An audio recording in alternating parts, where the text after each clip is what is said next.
baby, this is Davey D. And if you ain't talking about champions, then you ain't talking about nothing. You are now tuned in with Lee and Rusty, and trust me, this is the best podcast on WWE Champions this side of the Mississippi. What's up, WWE Champions Universe? Welcome to Champions Chat, the fastest growing podcast dedicated to the WWE Champions mobile app. I'm Bert, Rusty Graves, and with me as always is Ernie, Lee Brown. What's up, Lee? Hi, Hobart. How you doing? You know, we're coming to you live from Sesame Street this morning, apparently, because one of our recent episodes seemed to stir up a bit of I don't know what you'd call it. What would you call it, Lee? Feedback? Backlash? Yeah, well, it was just one of those things where we said something and we got some commenters in there who were like, hey, you don't know about this, so why don't you keep our faction's name out of your mouths? And so it seemed pretty good-natured, for the most part. They tried to Will Smith us like we're Chris Rock, Keep my wife's name out your mouth! Wow. Well, today's episode are brought to you by the letters TSB. So, what do we got today? Well, we've got a top 20-ish faction. I don't think that other faction even exists anymore. So we'll see who the winner is on this one.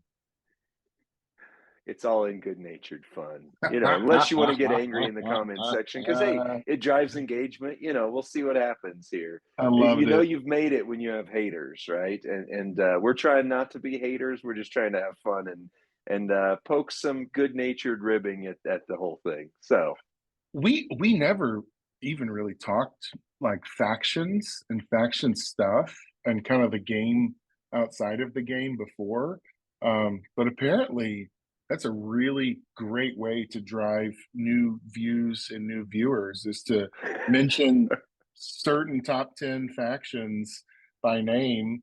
WWE Execution, We the Ones, who else is up there? Let's just name them all. Maybe they'll start naming them. Yeah, you'd have to. You got your Haven. You've got your 1%. You got. We just keep going. The new ministry. Oh, and there's so many good people in all of those factions. But you say the wrong thing, you get the wrong news bite, and all of a sudden you're famous. I don't know. Well, and first of all, this is not a news affiliate here. We are just two enthusiasts talking about the game that we love. We're friends. We're not reporters. And this is in no way gotcha journalism. So if we're ever talking about something, it's something that we saw in Discord or heard somebody talking about on a stream. And apparently, there's more. I don't know. The stakes apparently are higher outside of this podcast if someone gets mentioned. So there you go. Huh. It's well, we're embracing the names. And if you wonder where the Bert and Ernie name came from, there was a really clever comment on one of our trolls left us, and essentially I get it, and it's like hilarious and a perfect name because like essentially like we're talking heads and we're Muppets and big Bert and Ernie, and like I grew up watching that and I love it and it's probably a very fitting name. The only thing Lee and I seem to disagree on which one of us is Bert and which one of us is Ernie. Well, see, I've got the rubber duckies in honor of on my shelf today. I'm trolling just a little bit, good-natured, but the secret to the whole thing is my actual real name is Ernest. And so my dad was Ernie, and that's the reason I didn't go by Ernie or Ernest. Although, behind the scenes talk, I grew up, in the 80s and 90s. I was the overweight kid. I was the nerd who was into comic books, all these things. So the kids in my class already had enough to go off of. And then somebody found out that my name was Ernest. And that was in the days of Ernest P. Worrell, guy, man. Jim Varney's character. So Let me just say, I have a visceral reaction sometimes to Ernie or earnest. But then this comes up, hey Bert, hey Ernie, and I'm like, well, I'm already legally Ernie, so Yeah, what you yeah, gonna do? you can have it. I think I look more like Ernie because I've got the kind of the red face and well, he's got orange, orange cloth, and yet he's more stocky and short, and Bert is like the tall, slim guy now. But I'll be Bert. I'll be Bert. Bert was always friends with the pigeon. We've gotten way off base. This is not a That's Sesame right. Street podcast. This is a Champions podcast. For those of you out there that might be new to us or new players, um, we say welcome. And we say also, we've got a YouTube channel and as well as a podcast. And we're starting to do more short form content. And the thing that we're most excited about right now, and we think is the most helpful for the community, we're calling 3-minute move sets, where we just give you a look in to maybe the characters that are coming out as the contest superstars, the CSS superstars. This month, we've been featuring a lot of zombie content, and Lee has worked super hard on those. Lee, you got anything else to say about our content 3-minute move sets? Yeah, just go ahead and follow us on YouTube at Champions Chat Podcast. And I know that every creator says this, and now we know why, but it's super, super helpful when you like, share, subscribe, send the content over to your faction. But here's why the 3-minute move sets are so cool, because every week, month, ongoing, there tends to be some older characters that are way out of the meta that they're going to be requiring for the weekly tours. And we've mentioned before, but like Acro Bailey came up somewhat recently, and all of the videos from our wonderful official content creators in this community are like back when she first came out. There's occasionally, DJ does the 6-star experiment, so you might see some of those, but it's pretty hard to find older characters with current trainers, current straps, current whatever. And the other thing is, those videos are often 20, 30 minutes long, and there's 6 or 7 different move sets. So we may not get it right every time. We may be, just on the left of or on the right of the exact move set you might use. But the fact that there's just going to be a 3-minute video, it's got one move set that we know at least works, and you can pop that in and maybe get that tour done. I think it's super helpful. So use it to That's your right. discretion. And what we're trying to do too is just help you to clear those levels, those CSS on those tours, and see you max your month-long contest. We talk a lot on this podcast about what it takes to actually max the MLC, but if you're a newer player, that may feel way out of reach. We think there's some really cool stuff happening right now for new players. And Lee, didn't you say you found out recently there's been like an increase in new participants and downloads? Yeah, well, Merrick's is back to streaming, which, by the way, both you and I had interactions with Merrick's over the course of the last couple streams.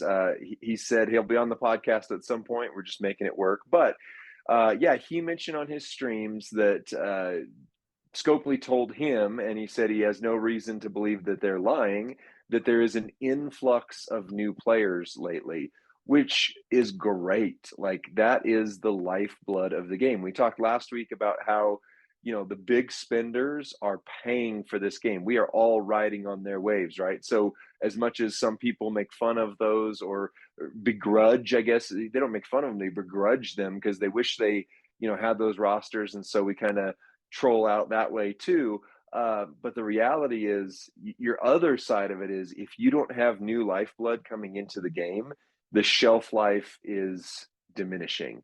As you get more and more new players, it's big. So DJ just did a video as well. Shout out to his YouTube page at DJ AnonZT, saying, where are we in the state of this game? And he quoted Paul Heyman and said, look, this is the bottom of the third, maybe the top of the third, maybe we're in the top of the third, but this game has a long shelf life to go. The only way that stays really true, though, is if there's high engagement, but especially if there is new influx of players. And so if we're in that, and you are a new player and you're looking for helpful content on what do I do, that's kind of what we're all about here. We have some great content that's going to help any roster size. But there's oftentimes some things we say that you can pick up on to just go, oh, I'm a new player, and here's what I need to know. Boom, there you go.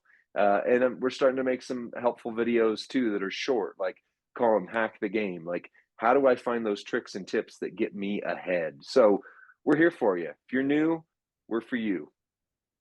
Yeah.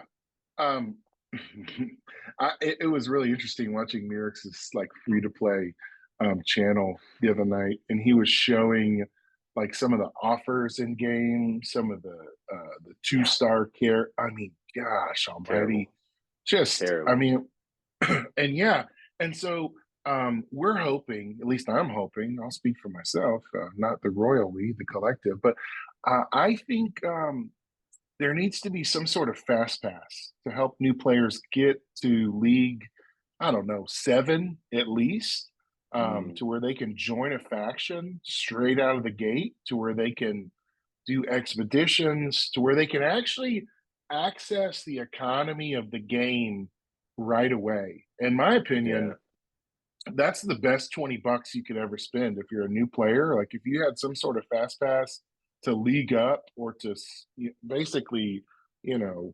access the parts of the game that are locked to brand new players. And so if having a little conversation today about that helps, we are we allowed to say, Furpo, we had some conversation. Are we allowed to mention that? Is that okay or not? Well, I mean, I guess we kind of just did. Yeah, Furpo had reached out and just said, "Hey, we appreciate the content," which content was in quotation marks. So I'm like, "We're doing content. I like that." You can't, if you're on the Kind of. video, you can see me doing it, but Allegedly, but we're it's great. allegedly doing We're content. allegedly creating content.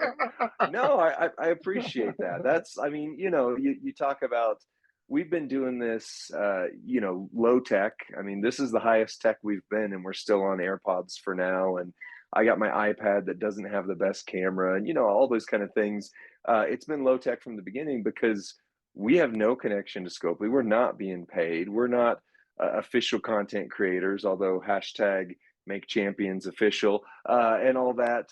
But we're just doing this because we love the community. And so if you are a new player, we're here for you. If you're that top dollar spender that's in there, you could probably teach us a few things. And we've got That's some right. segments coming up that I think you're going to be pretty interested in. We're going to kind of do some community spotlights. So yeah, good stuff all around. And it's interesting, not only are there new players, but also since Merrick's went free to play, a large number of the, let's call them the whale community, there have now started a free to play account and are playing both accounts. But so there might be some guys out there, they're whales. They've got 8, 9, 10 million rosters, and all of a sudden they're at 25 health packs again, and trying to figure out how to use 5 TP because that's all they got. It's a different world. Totally. It is a different world. And let me just say this, Lee mentioned community spotlight. We want to do some interviews with some of the top players in the game. If you're out there and you listen to us and you or your faction break into the leaderboards, occasionally or regularly, we'd love to talk to you. And what we have in mind is maybe just like a 10-minute one-on-one interview with Lee or I, to where we can feature it as a segment on the show where you get to share about some of the things you like and don't like about the game. But I want to say this, we're going to really try to keep this thing PG focused. So if you want to, try to use our platform to drop every salty word you have about Scopely, that's probably not the place, or we won't air those. But I'm excited to talk to, there's a guy named Zach we're going to record. And I'm going to invite this guy. I don't know who he is, but he's in Woken. And his Facebook name is John Bravo. And he and I have been messaging this morning a little bit about like the top move set for Relentless KO. And I love it. He's even, his Facebook avatar is his Woken kind of logo. So I'm like, that's Nice. and like he's a super nice guy. Like at least with going back and forth with me this morning on Facebook, really nice guys. And we think there are in the community some really nice people, not just the salt licks that are in Top Shelf Booty, or that used to be when they existed. So Wow, you're really going to get us some fire on this, aren't you? We're trying to good-natured troll, and you're just throwing it out there. You're throwing down the gauntlet. We're going to get hate mail. We're going to get people in there saying, "Keep Top Shelf Booty's name out of your mouth." well, that's easy. That'll be easy to do because they don't exist, do they? Like they're not on any leaderboards now. I mean, like they literally are not in the game, to my knowledge. They've disbanded, which is, and I don't know. I can only speculate. I don't have any insider knowledge. I just know their name isn't anywhere I can see it, and the So if six you're or one of so. those, If you're oh one of yeah. those trolls that left us comments, like we'd love to have you on the show. We'd love to do a player profile on you, since you have such a superior knowledge of life and reality. Let's talk. Let's keep it PG. Let's talk. Oh, that's awesome. Let's chat. And we've talked about this before, the Enneagram numbers and all that. You're closer to the 8, I'm closer to the 3. And the shadow side of the 3 is that they want to be people pleasers. So I'm sitting here going, "Oh no, don't upset people. How dare we?" And you're like, let's piss them off as best we can. Let's just get Oh this no, going. no. And not even that. It's just that I'm okay. I'm okay discussing, I guess, conflict and confrontational Oh things. Like yeah. I don't I am too. I don't feel uncomfortable knowing that I've upset someone. Like Yeah. sorry we talked about you on our video game podcast that we break, jewels with little men in spandex above the screen. Sorry that altered your life or your world or your reality. Sorry that upsets and offends you. That and I, you should be thankful that we even mentioned your faction. I mean, you got free press. Like this guy Casey Platinum out there, he's begging to be noticed. And he would probably be thankful if we mentioned that he's trying to revive WWE Execution as a top faction and recruiting heavily for it, right? Not get mad in the chat. Gotcha. So let's talk about this game that we play, huh? And not the games that we play, huh? Sorry, Lee. Sorry, Lee. Sorry, You're Lee. great. You're awesome.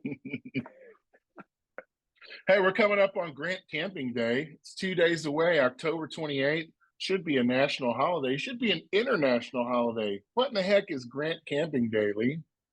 It should be. It is in my calendar to flag me every year, one way or another. Because last year, when it happened, we had no idea that we would become content creators on some level at this point. But I figured this should be a celebration. So Grant Camping happened last year. I'm going to throw some images up on screen here. I've screenshotted the original messages that came out, but basically 2 devs or some variation of that were talking to one another, test environment stuff. They're sending over loot coins to test polls. This is all speculation. This is our best thoughts, including some of what the official content creators have said.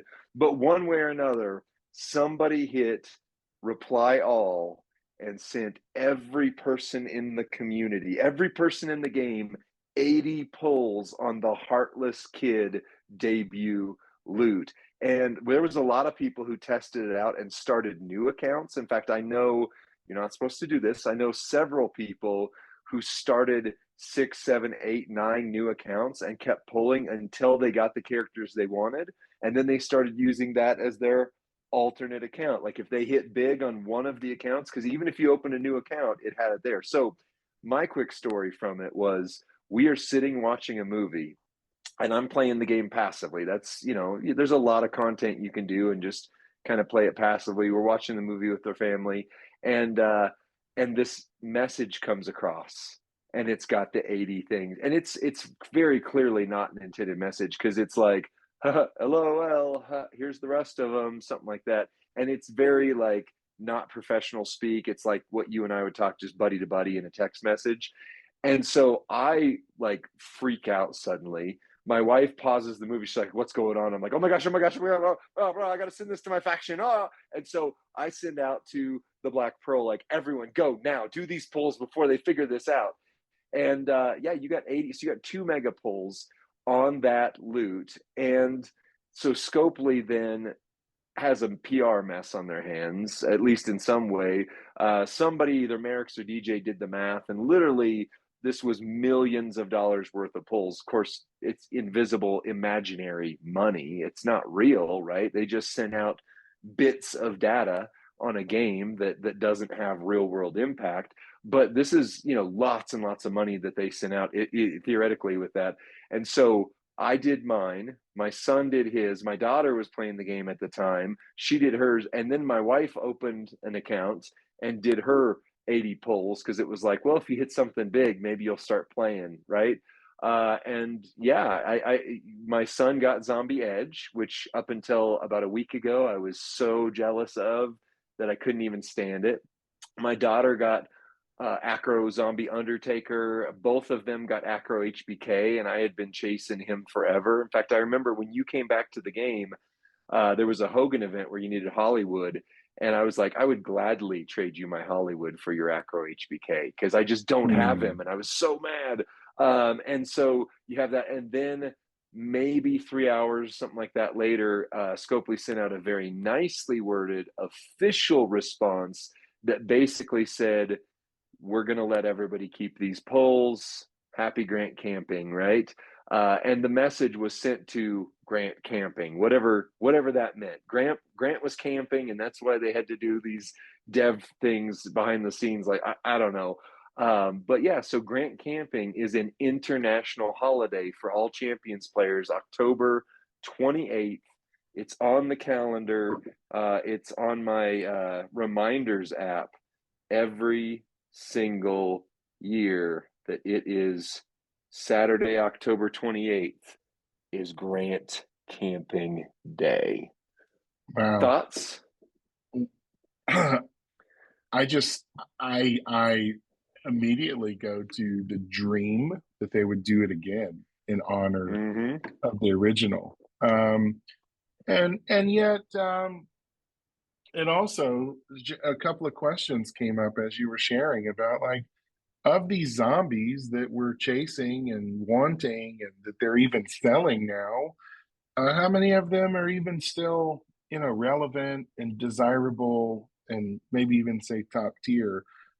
Either one of those topics for conversation would be great. But I'll say this, Yeah. anything Scopely gives us, I'm always really excited about. Anything Yep. Scopely accidentally gives us, I'm usually over the moon about. If it's like Yeah. the mega pool for $20 or the Grant camping scenario, or hey, we gave everybody whatever. And so let's give the whole community a choice of Piper Nevin or the plate, or like, those have been the best days. Those have been like the Christmas mornings of being a Champions player. You agree with that? Absolutely. And I actually thought about this for a full episode topic, but I mean, we can just hit the basics of it quick. But notice it hasn't happened in a while. There hasn't been a we screwed up, and so here's 500 health packs for quite some time. Do you remember what they used to do? They used to give out player appreciation packs, which were the Oh Christmas yeah, present thing, and it had like yeah, 2 coins and 5 TP, and it was right. like, thank you. I wish you wouldn't have given me that, because it's almost us. But now they've been doing really good with that kind of stuff, but they haven't. They haven't had a That's right. massive Scopely screw up in some time. So the zombie topic. So if you are a new player, let's just say in some mythical reality that I hope happens, that somebody at Scopely goes, LOL, let's just do it again for fun. Here's my idea. Feel free to steal this, anybody from Scopely who happens to be listening. Set up the exact same loot from last year with all the exact same characters, send out the exact same 80 coins, and just let everybody do a mega pull on that. A lot of people still don't have Heartless Kid, but most of the characters in there are going to be irrelevant. You're not going to have your zombie Gunther and your zombie Becky and all that kind of stuff. So it's not going to impact things near as much as it did last year, but it creates such goodwill in the community that all of us are going to be like, oh man. And then we already look forward to Zombie Month. I know some people have said this Zombie Month has not been as good as previous. So make that last week count. Plus, they always do a Halloween event, right? So for those of you listening, next Tuesday, as of when we're recording this, they're very likely going to do some sort of thing with pumpkins, and you have a chance to get somebody. You'll probably get an older zombie for free, etc. So all the new players, all the new free-to-play accounts, who are the good zombies? Well, first of all, anybody released this year is pretty good. Their trainer abilities are a little weird, just being honest. Like, 60% of one thing, 30% of another thing that it boosts. And so it's really situational. It will probably prove good on a few really specific characters. But like Zombie Becky, triple black with a drip plate can hit like insane amounts of damage. So and even without it, she can hit, in the 20, 30 plus million. Gunther, of course, is going to be great. Sami Zayn isn't out yet, but we know he's going to be a top tier striker. Your Damian Priest, if you're just starting the game and you got to League 7 before the MLC started, that zombie Damian Priest is probably the guy to carry your striker roster for the next year. Like, you're Probably your not entire likely roster. to get. Yeah, possibly. Just a thought. I mean, just based on if you're at League 7, unless you pull something fantastic and pay for it, or unless a future MLC character is just so much more OP than Damien, he's probably going to be your best character on your entire roster for at least 6 months. Yeah, very, very possibly so. So any of the new ones are going to be just phenomenal for you. But what about the older ones? Rusty, you have any of the pre-2023 zombies that you really prefer? So when you say that I prefer, man, I've been struggling with some of the zombies that I used to love, and I'm playing them maybe nostalgically, and I'm like, oh, what was the appeal? And then there's some outright stinkers, the early iteration, and we can talk about that. But I'd say this: who holds extremely high value at this point for me is probably I'll name two, and then if they're not one, then you take it. But I would say this: Zombie Drew, right? Yep. Drew McIntyre, the Slough, Slough. is, how do you pronounce it? I don't know how it's officially pronounced. Gerson was the one who actually it's the Slough. Okay.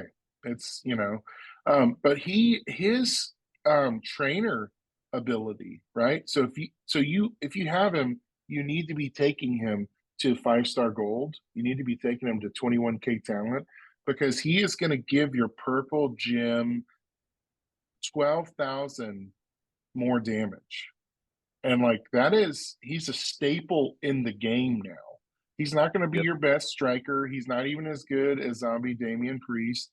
But there are those of us that had him, and thought, what a waste. He's garbage. But when they changed that trainer ability, suddenly he's high value. And I would say the same thing would be true about the zombie Undertaker, the acro zombie taker, because as that flat gem damage went up to 12K, suddenly he can spam the board with green gems and do exponentially more damage. He had a really fun moveset before. Now he's effective. And they've released, I think they call it the demigod gear for him, or just the spring outbreak gear, which makes his green hit even harder by a percentage. And then they released this brand new zombie Undertaker plate and made him do even more damage. So suddenly Zombie Undertaker was a stinker. Now he's borderline as valuable or as powerful as the new 2023 Chase Zombies.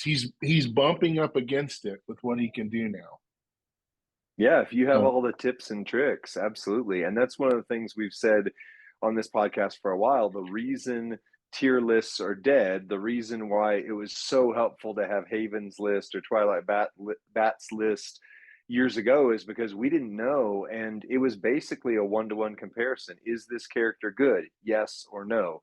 Now, just like you said, Zombie Undertaker has been on a resurrection tour, so to speak, Right. where they've given him new trick, and all of a sudden this one that was like, he was good, he was amazing when you first got him, and then he kind of started doing this. Well, now you got his gear, you got his plate, you got flat gym trainers, and all of a sudden, yeah, you're right, he is up there again. So when I give this advice, know that any character at any time can become top tier with the right things.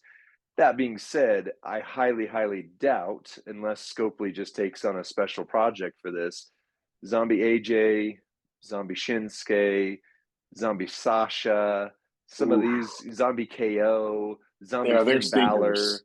they're not gonna. I mean, yeah, like we've been making the 3-minute move sets for these guys, and the one reason I haven't made as many is because like my Zombie Shinsuke is still in the 4 stars. I went ahead and made one for Finn Balor just because he's going to be required coming up, I believe, but in the 4-star range, and there's not really much motivation for me to take them beyond that because unless they're required, they are just not good. But The one exception, can I throw in just a little yeah, asterisk? please. And maybe you were about to say it, but the one exception here is Seth Rollins, the undisputed fiend, because they reworked him this month, and Yep. at 21K talent, green moves deal damage to deal 50% more damage, and green moves that destroy gyms destroy 5 more gyms. So suddenly, just like Zombie Drew, now he's this high Yep. level trainer that suddenly went from garbage tier to A tier essential if he matches with one of your top superstars. Absolutely. And if you're on that top end of the player base and just wrote this guy off because obviously he hasn't been relevant for a long time, we've said it before, but keep recognizing at 6-star silver, 45 to 50% gym damage is actually greater than 12K if you have your stars filled and blah, blah, blah. So if you're on that top end and you're just using the 12Ks, well, now all of a sudden you have a reason to take the technician zombie Seth Rollins up. Also, if you pair him with Ghostbuster, if you pair him with Ghostbuster John Cena, you can flood the board with countdowns, flip over to John Cena and do his damage per countdown move, and oh my goodness, does it destroy people. Because literally every gem on the board is a infinity countdown. damage. Yeah. Yes. Yeah, it is humongous. So there's lots of value in some of these older guys that maybe you don't know. So last year's free Zombie Dominic, free card. If you have Zombie Ray, he is absolutely one of your top priorities, period. If you don't, he's still really, really good. My guess is Zombie Ray is going to become more available. Mine is hitting between 10 and 30 million per turn at 6-star silver. And he is one of my priorities I took to 6-star silver. So build him. If you have Zombie Ray is amazing in and of himself. And you're going to have Zombie Dominic unless you're new or missed him somehow. And Zombie Dom is the trainer for or coach for Zombie Ray. So you've already got that built in. If you get the gear for Zombie Ray, suddenly you're starting without having to have move trainers on there, MP trainers. And so now all of a sudden you have a free slot to add even more damage. So, like I say, especially with these zombies, October, they introduce them, right? And then sometime in that April or May timeframe, they're going to do Spring Outbreak. And they're going to give new gears to all of these zombies, and they're going to be super relevant again. And like we saw with Undertaker, usually, like if you're going to guess what the gears are, well, there's going to be a gear for Zombie Becky, Zombie Liv, Zombie Sammy, etc. But there is also a chance now that they'll do older ones because they did Zombie Undertaker this last round. So who knows what they'll do with them? But their zombie characters, potentially some of the most game-changing characters on your roster if you have some of the tricks. I just pulled Zombie Edge out of the coffin. He was a bonus coffin character. So from the last time we've been online together, and he's that black gym damage coach. So suddenly, some of my guys like Ridge Holland, for example.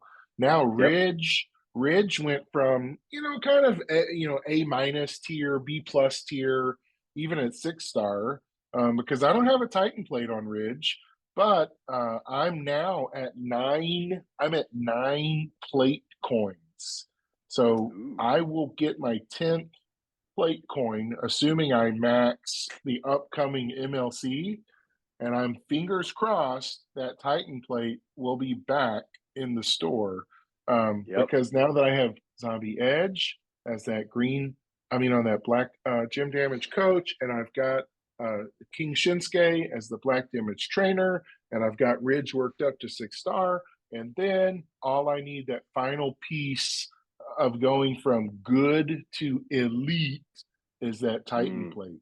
And holy smokes, I'm hoping it comes back. I'm so close. Well, let me throw a scenario out for you, Rusty, because I'm believing for you that you're going to max this MLC. You are going Hallelujah. to get Zombie Cody. Do you have the faith to believe that the Titan plate is coming? Turn to your neighbor and say, Titan plate, my brother. Sorry. That was so fun with it. He said, I have the faith to believe. Touch the screen and pray with me now. Thank you, televangelist Rusty. I very much appreciate that.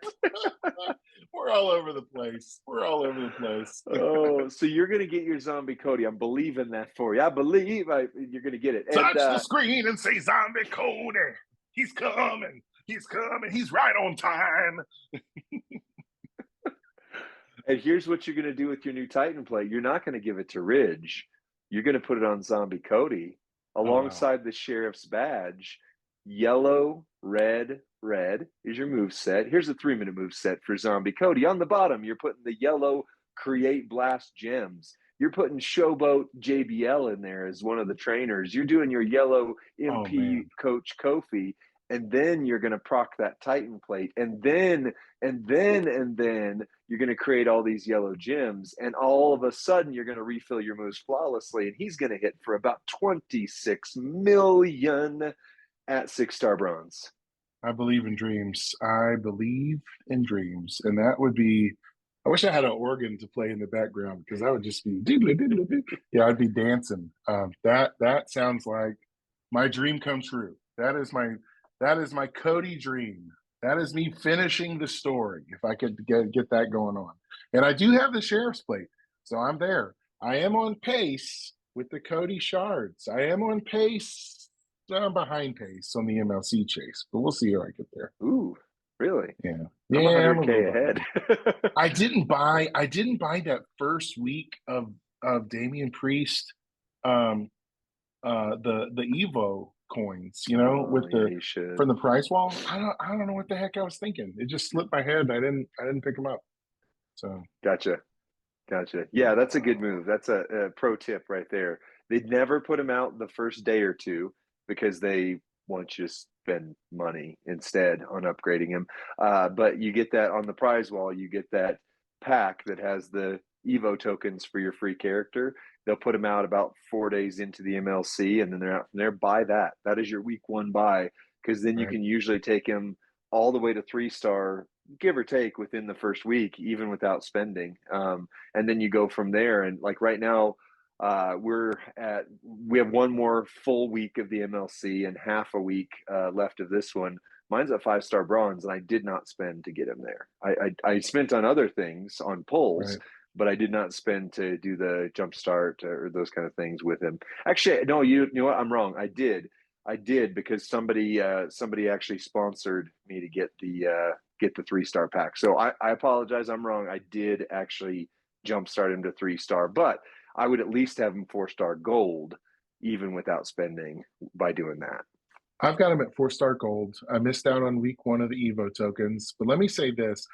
If you are enjoying Zombie Damian Priest and you think you're going to want to continue to work him up, I have had a lot of fun with the basic plate bad attitude on his belt, the free, the blue, what is it called? Legendary belt that they give you.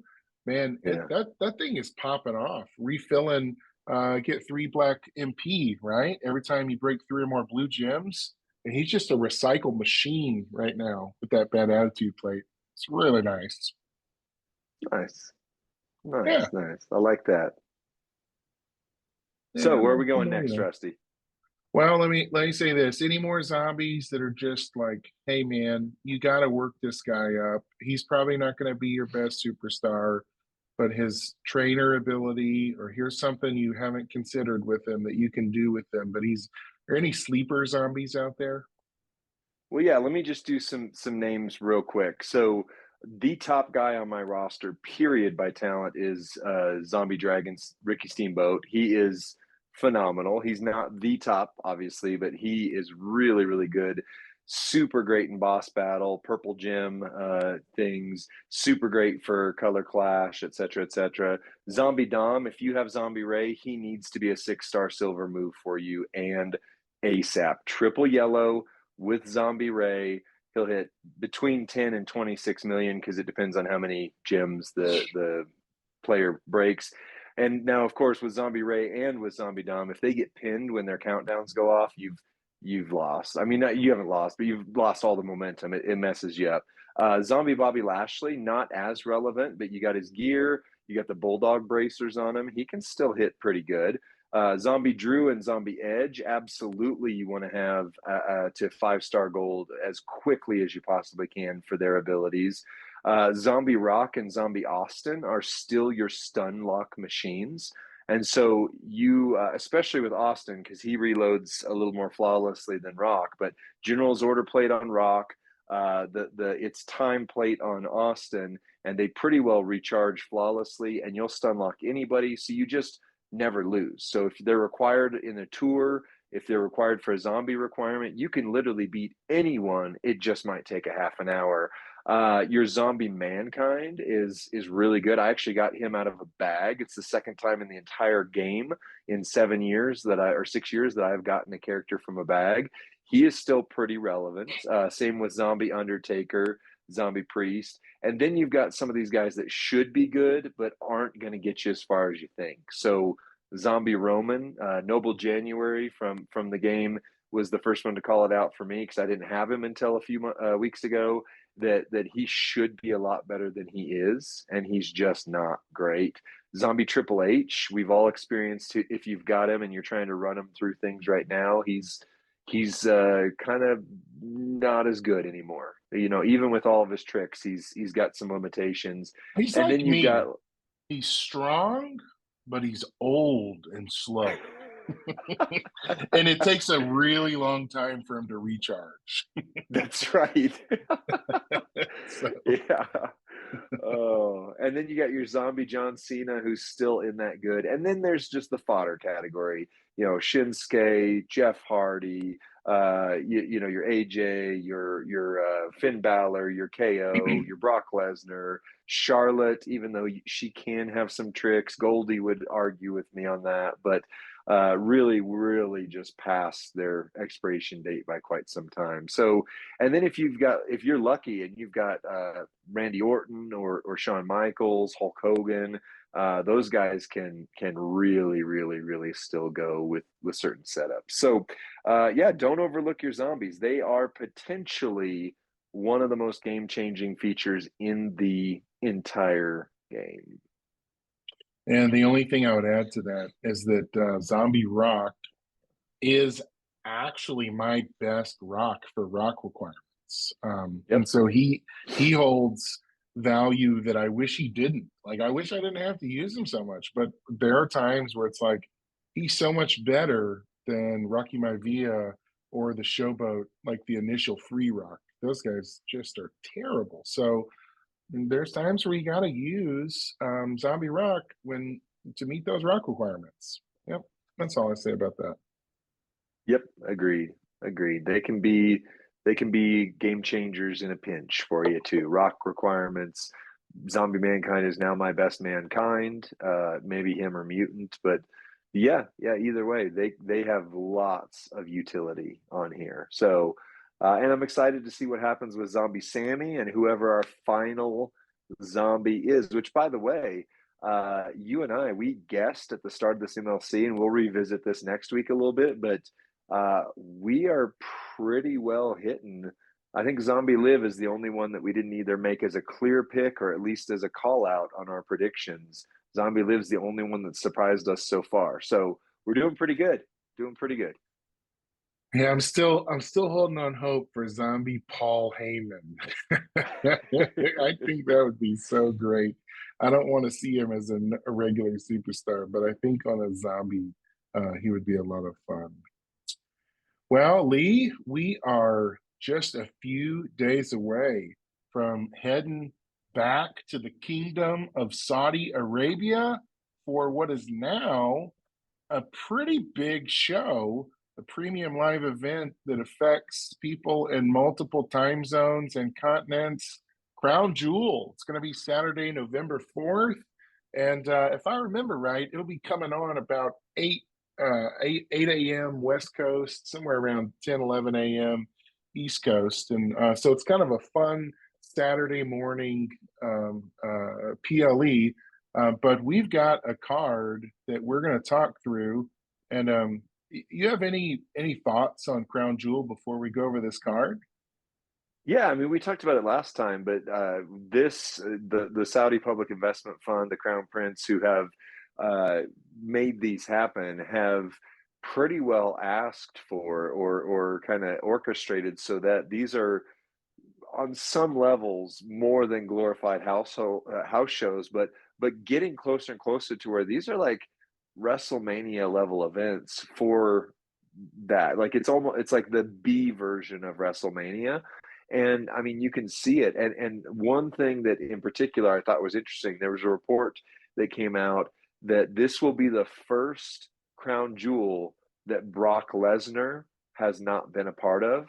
And the reason that I thought was pretty cool and surprising is because they feel like they have enough star power without him. Whereas before, Oh, remember Brock versus Cain Velasquez? Remember that joke of a let's just yeah. give that was okay. So back in the day, Halloween Havoc, there was this rumor that Hulk Hogan orchestrated in WCW for the Ultimate Warrior to come in just so he could beat him and get his win back from WrestleMania 6. I don't know how much of that is true. I'm not speaking into that, but it felt like that. Like Brock got beat in the UFC by Cain Velasquez, bring Cain Velasquez over, hype up as this Battle of the Titans event, and then Brock beats him in like what 2 or 3 minutes definitively, right? It was Brock going, "Hey, let's bring him in so I can whoop his butt," right? And that's what it felt like. Hmm. But that was the center of the show was that type of a match. And now this time around, it is maybe not a WrestleMania worthy card, but it is up there, man. I mean, this is going to be the first time we get LA Knight against Roman Reigns. Isn't that crazy? It is crazy, and I think I think LA Knight earned it basically on watching last year's Saudi show, the pre-show, the press conference. The crowd was so hot for LA Knight the whole time. He's made it a year now at the Yeah. top of the kind of the fandom.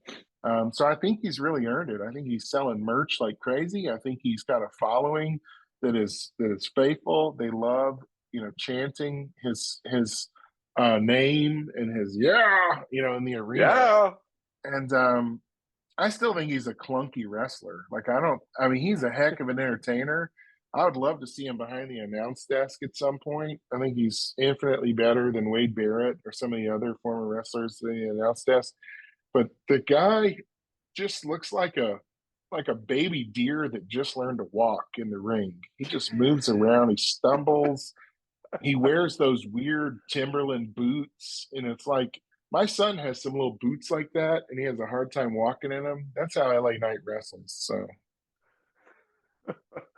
Well, it wouldn't be the first time, and it won't be the last time that somebody with a limited ring ability but above the top charisma was given all of the opportunity in WWE. But I don't know. I mean, I didn't watch him on the Indies. I didn't watch him in NXT. So I can't speak definitively if this is just the way they're booking him or if he legitimately is just not as great. I mean, the blunt force trauma is it's a choice for a finishing move, right? Like it works, it can work, but if it's not sold right, it just looks weird. Like I would love to see the BFT on John Moxley. Like that dude would sell it like he broke in half, you know?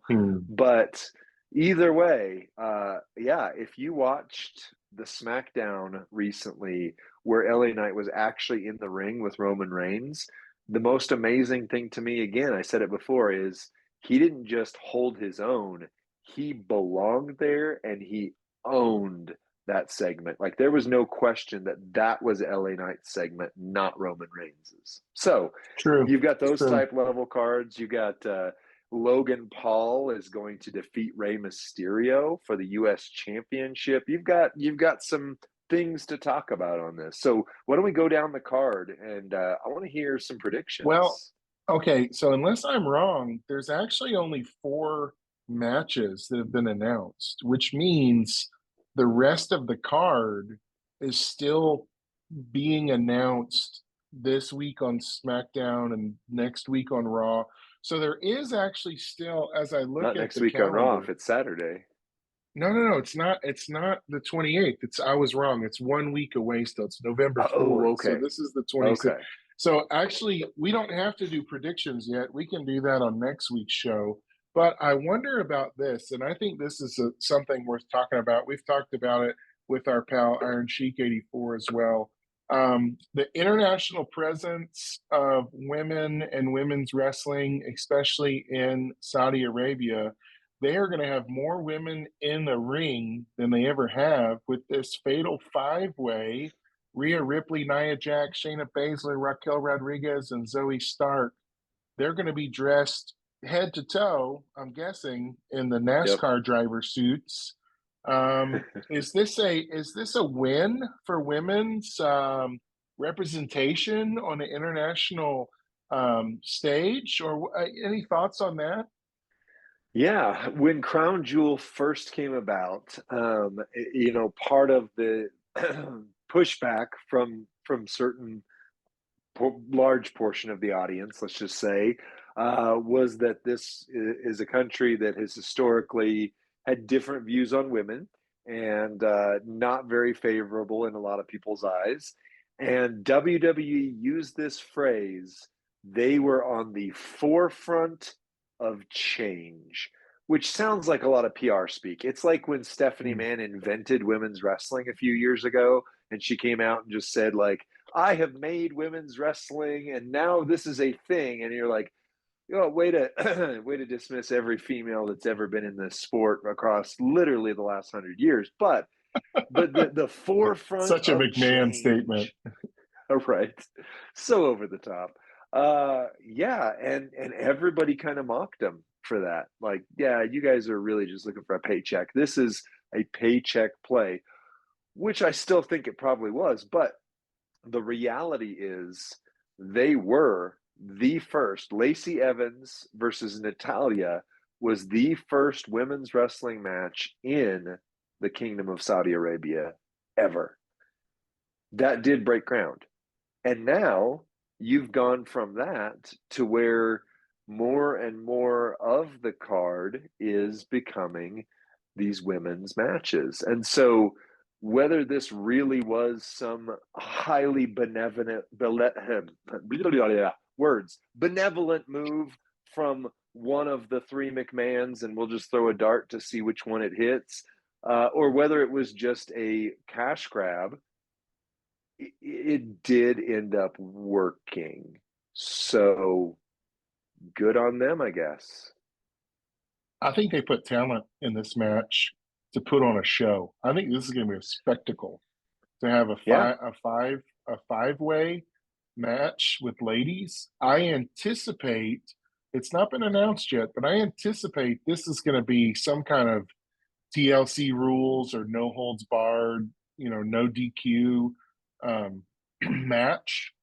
And I think you're going to have a lot of action outside the ring. I think you're going to see weapons. I think you're going to see girls do stuff that they've not done. Typically, it's very clean matches, in right. Saudi Arabia, clean pin.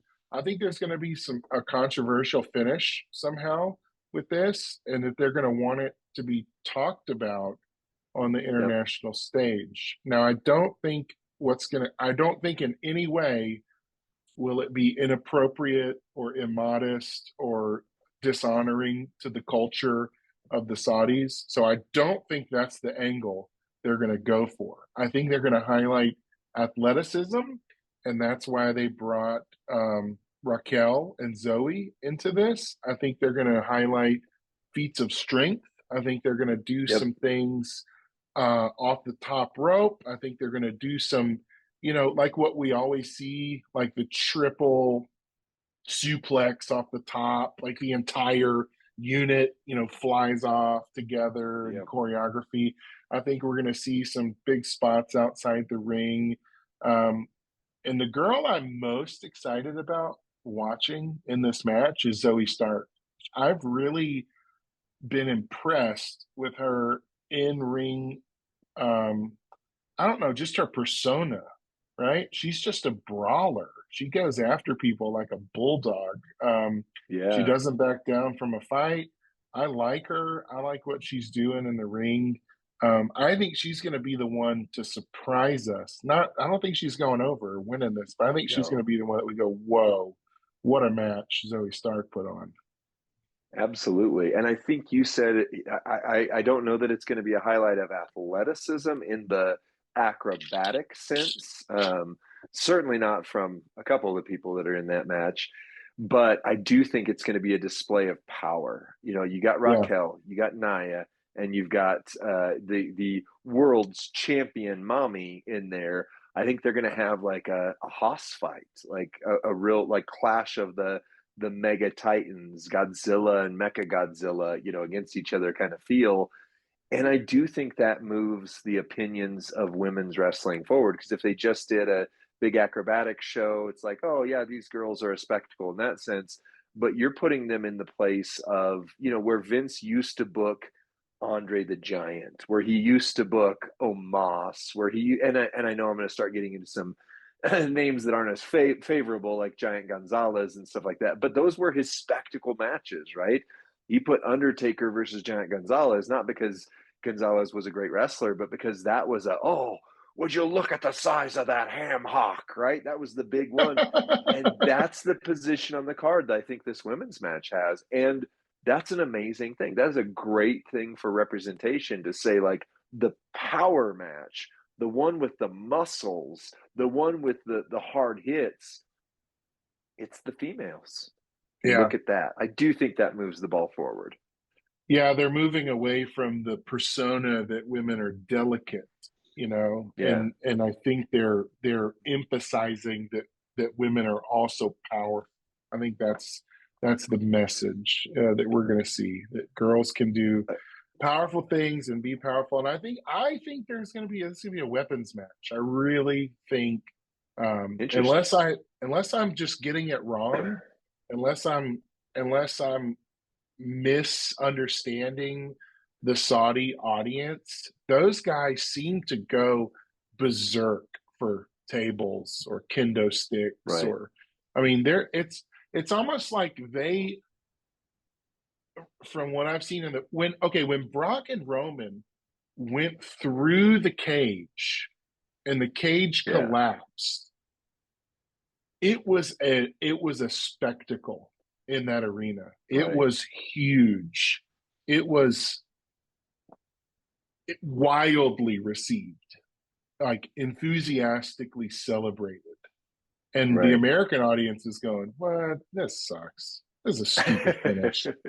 But the fact that it happened, Right. the pop was like proof. It was proof that they It was loved huge. it. They loved it. So Yep, yeah, we I can wrap it agree. up for today. But go Well, I ahead. was going to say, I think with that match in particular, my prediction is all roads lead to Jade Cargill. So I see one of three outcomes. They all lead to Oh her. wow. Mommy retains dominantly, and then Jade Cargill comes out and flexes. Hmm. Nia Jax wins, and then Oh. Jade Cargill comes out and body presses her out of the ring or something like that. Just one of those Gorilla like press, like Ultimate gorilla Warrior. press slam out of the ring, and everybody goes, "Oh, this is awesome!" Uh, Yeah. or Yeah. or Jade gets inserted into the match last minute and she wins. Oh, But I that'd be think great. hopefully, if they do it right, the pursuit of Jade getting there would be good. Although, if they have her come out win dominantly, and then every female on the roster just tries to step up and take her down, I think that's some good TV. I think that's some good storytelling. And the Saudis are paying for a spectacle. They've got Logan Paul, they've got Roman Reigns versus LA Knight. I think that this match gets the spectacle play by having Jade Hmm. crowned. Whether she actually wins or whether she just shows up Yeah. and becomes this dominant force.